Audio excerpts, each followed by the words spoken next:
Sejam bem-vindos ao Quantic Desperte. O seu despertar começa aqui. E hoje, Ana Raziel conta a história dos Pleiadianos, parte 3.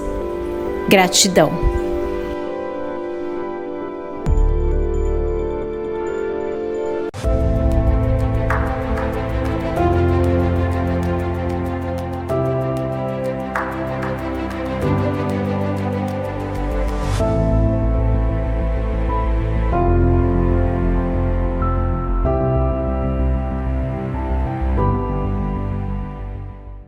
História dos Pleiadianos, parte 3.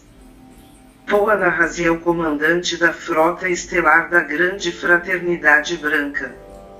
Os Pleiadianos dividirão sua colonização aqui na Telúria em 3 grupos: os Niburianos, os Lemurianos e os Pleiadianos clássicos. Contudo, havia um 4º grupo de 8ª dimensão, que tinham penachos nas franjas e bigos, que de tempos em tempos vinham visitar esses 3 grupos iniciais para dar instruções e dicas de espiritualidade, mas que ficavam pouco tempo, e retornavam para o sistema Pleiades, o povo pássaro. Os Niburianos viviam em Atlântida, Dalmácia, uma ilha-continente que compreendia desde a ilha dos Açores até o norte da África. Nessa época, a parte mais ao nordeste do Brasil era mar, e a Amazônia era uma ilha gigantesca, e a parte sul, sudeste e centro-oeste da América do Sul também eram cortadas por mar, não tinham a ligação atual. Foi fundada em torno de 80.000 a.C., devido a Telúria entrar em era glacial. Somente os trópicos aproximados da linha do Equador tinham um clima mais ameno. Os Niburianos tinham a pele vermelha, cabelos pretos, chegavam a 2,2 metros, e seus remanescentes são os Bascos e os Comanches. Sua líder era Lilith. Os Lemurianos viviam em uma ilha-continente que era ligado à ilha de Madagascar. Quiseram trabalhar com as características genéticas primatas dos lêmures, primatas originais, porque pensavam que os primatas antropóides já eram contaminados pela negatividade do planeta. Chegavam a 2,2 metros, têm 6 dedos nos pés e nas mãos, seus olhos são mais esbugalhados e oblíquos, e suas bocas mais rasgadas. Não deixaram de ser desconhecidos, pois sua genética foi absorvida pelos telúricos. Tinham uma representante famosa na TV dos anos 90 de seu século passado, que apresentava programas de vídeo. Sua líder era Eva. Os Pleiadianos clássicos viviam em um continente ilha do mar do Japão, conhecido como Mu, chegavam a 2,5 metros, e têm características mais adâmicas, eram brancos, loiros, ruivos e morenos. Seus remanescentes são os CRO Magnon, que expulsaram os Neandertais da Europa.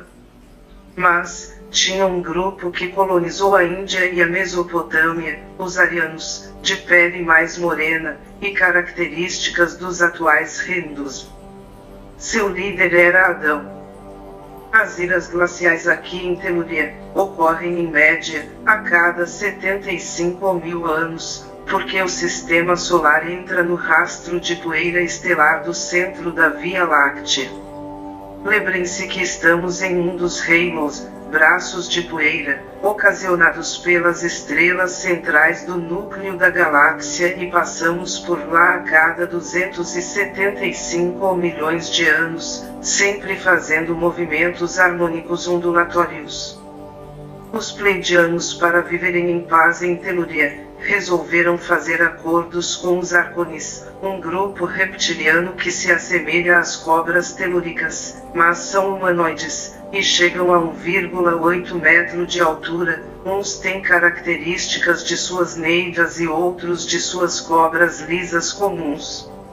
Os niburianos nunca aceitaram de bom grado essa aliança, mas não queriam entrar em conflito com os outros grupos pleiadianos. O povo pássaro das Pleiades tem as características humanoides, mas tem o corpo coberto de penas, mais perceptíveis na testa, e sua boca se assemelha a bico de pássaros, mas muito tenues. Dizem que eles são assim mesmo realmente, mas somente os ascensionados podem ver.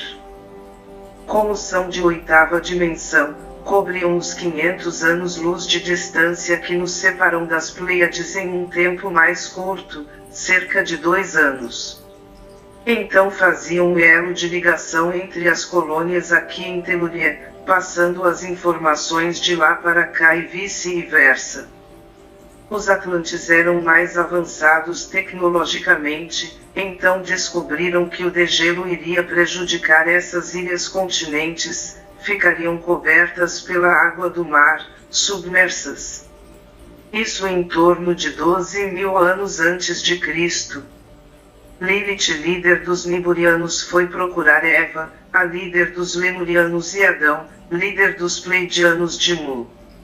Mas os arcones já tinham feito a cabeça de Eva e Adão, mitigando o problema ocasionado pelo degelo. Alguns grupos acreditaram nos niburianos, e saíram daqui em algumas frotas de naves, mas outros grupos ficaram, e aconteceu o desastre. Os remanescentes dos Atlantes que ficaram, foram para a América do Norte e Central, se tornaram os Aztecas e os Comanches. O outro grupo foi para o sul da África, e fundaram o Império do Baixo Egito. Os remanescentes de Mu seguiram até o norte da África, fundando o Império do Alto Egito. Depois, se fundiram e se tornaram o Império do Egito Antigo. Os lemurianos daqui sumiram, mas sua genética ficou, e de vez em quando, alguns telúricos nascem com 6 dedos, bocas rasgadas e olhos esbugalhados. Fiquem em luz. Somos um. Shalom. Muita paz, amor, luz e alegria. Namastê.